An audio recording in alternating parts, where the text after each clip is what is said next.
Hello, नमस्कार किसान बागवान भाइयों। तो कैसे हैं आप सब। पिछले कल फिर से मौसम ख़राब हो गया था और काफ़ी ज़्यादा बारिश हुई।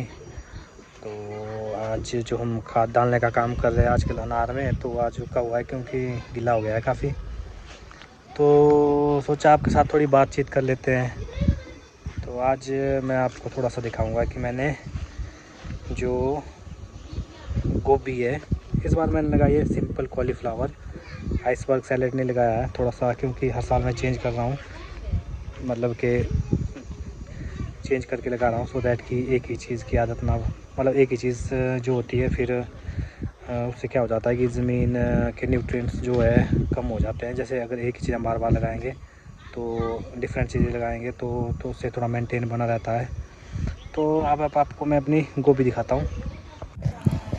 तो देख सकते हैं आप दोस्तों, ये है मेरी कॉलीफ्लावर फूल गोभी जो मैंने लगाई है। जो मेरा छोटा परसिमन का बगीचा है उसके बीच में मेरा कॉलीफ्लावर लगाने का जो मेन मोटिव है वो यही है कि क्या हो जाता है कि सब्ज़ी लगाने से मैं इसमें एक निडाई हो चुकी है, इसमें अभी एक दो निडाइयाँ और होएगी। जो घास है, खरपतवार है, वो उतना ज़्यादा नहीं लगेगा और क्या हो जाएगा कि जो मेरे पेड़ हैं इनको अच्छी ग्रोथ मिल जाएगी, क्योंकि खरपतवार नहीं होगा और बार बार पानी भी लगेगा तो पेड़ों की ग्रोथ अच्छी हो जाती है। बट ध्यान इस बात का रखना है इतना कि जो आपके जैसे पेड़ों का जो एरिया है, जो इसका तौलिया है, उसके अराउंड गोभी नहीं लगानी है, उसको खुला छोड़ना। जैसे मैंने यहाँ से लेके यहाँ तक जो मेरी लाइन है ये पूरी खुली छोड़ी है, इसमें कुछ भी नहीं लगाया है। इसका जो मेन रीज़न है वो ये है कि जो न्यूट्रिशन मैंने प्लांट्स को दिया है वो प्लांट्स को ही लगना चाहिए। इसके पीछे भी एक साइंटिफिक रीज़न है, कुछ किसान और बागवान भाइयों को पता भी होगा कि जो जड़ें होती है, जड़ों में बनते हैं माइक्रोब्स, और जो माइक्रोब्स होते हैं वो हेल्प करते हैं प्लांट को न्यूट्रिशन लेने में। तो जितने ज़्यादा छोटी चीज़ होएगी, जैसे गोभी है, घास है, जितनी ज़्यादा छोटी चीज़ होएगी वो माइक्रोब्स जो है बहुत ज़्यादा बनाती है, और जितनी बड़ी चीज़ होएगी वो माइक्रोब्स कम बनाती है। इससे क्या हो जाता है कि जो छोटे माइक्रोब ज़्यादा बनेंगे, जैसे मान के चलो इसकी जड़ों के पास माइक्रोब ज़्यादा बनेंगे तो वो ज़्यादा न्यूट्रिशन लेगा। और इधर उधर कि जैसे मान के चलो अगर यही इस तौली के साथ में ये गोभी लगी होती तो इसने ज़्यादा माइक्रोब्स बनाने थे और उन माइक्रोब्स ने जितनी भी न्यूट्रिशन है वो ले लेनी थी।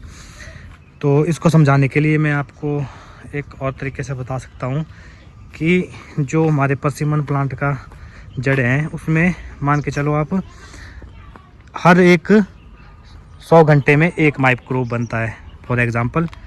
तो जो हमारी छोटी फसलें होती है ये हर एक 100 घंटे में लगभग 100 माइक्रोब्स बनाती है, तो लगभग 100 गुना का डिफरेंस रह जाता है।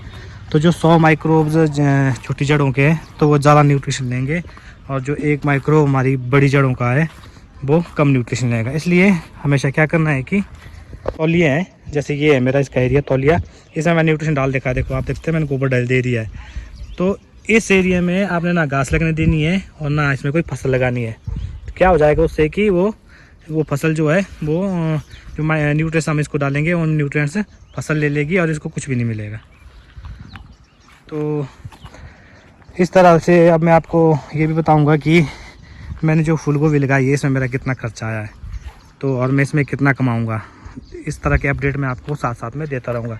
अभी तक जो फ़िलहाल ये खर्चा हुआ है मेरा 1500 रुपये हलाई को आया है। मैंने पनीरी खुद तैयार नहीं की थी, मैंने बाज़ार से खरीद के लाई, तो मेरे को लगभग 5000 की पनीरी पड़ी थी। और उसके बाद लगाने समेत लेबर लूबर करके लगभग 1500-2000 के बीच में एक निराई करवाई है, वो खर्चा आया था। तो अभी लगभग मैं 5, 6, 7, 8, 8.5, 9, 8.5 लगभग 9000 के करीब पहुंच गया हूं, जो भी खाद खुद डाली है। तो 9000 खर्चा मेरा अभी तक हो गया है। तो इसके बाद भी देखते हैं कितना खर्चा आएगा मेरा, और फिर जब मैं इसको बेचूंगा तो भी मैं बताऊंगा आपको कि मैंने जो है गोभी से कितने पैसे कमाए, और जो मैं सब टमाटर लगाऊंगा उसके बारे में भी आपको अपडेट दूंगा। तो धीरे धीरे आपको भी बताएंगे कि आप भी किस तरह से जो आप बगीचों में पैसा कमा रहे हैं तो उसको किस तरह से यूटिलाइज कर सकते हैं, अगर आपने फार्मिंग को ही अपना एक जो है मेन इनकम सोर्स बना लिया है।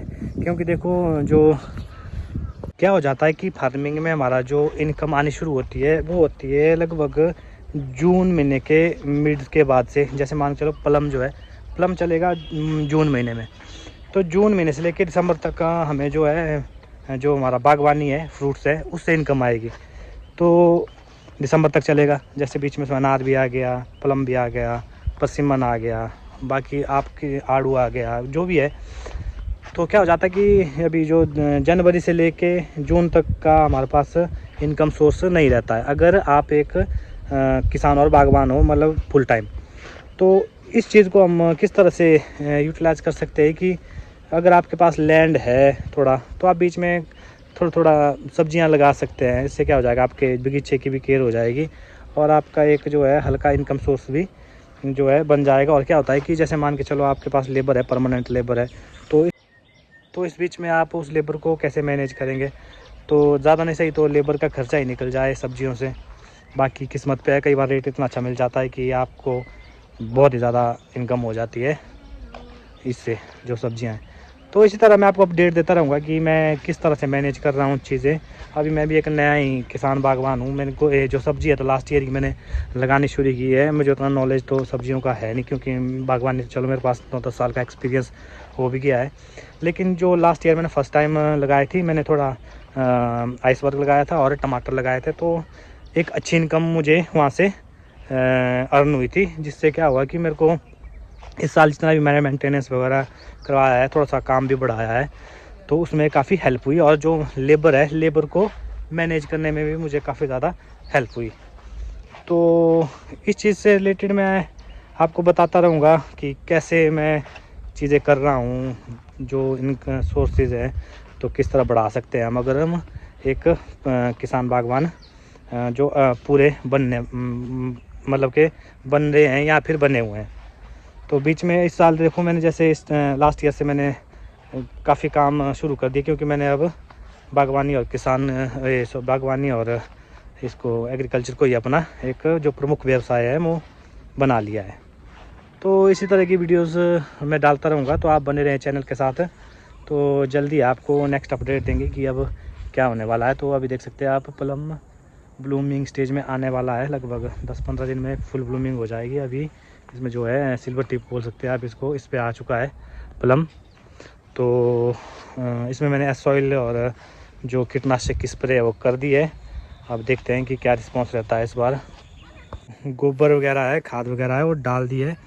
अब बस देखेंगे कि मौसम सही रहे। प्लम के लिए लगभग 20 डिग्री के इधर उधर का टेम्परेचर रहना चाहिए, 20, 22, 23, 24, 25 डिग्री, या फिर इसे 20 से थोड़ा चलो 15-16 तक भी चला जाए तो कोई दिक्कत नहीं। ज़्यादा ठंड नहीं पड़नी चाहिए। फिर क्या होता है कि जो फ्लावर है वो झड़ना शुरू हो जाते हैं, और सेटिंग के बाद भी जो सेटिंग भी होती है वो भी ड्रॉप होती है। तो ठीक है, आप बने रहे चैनल के साथ। तो मिलते हैं नेक्स्ट वीडियो में।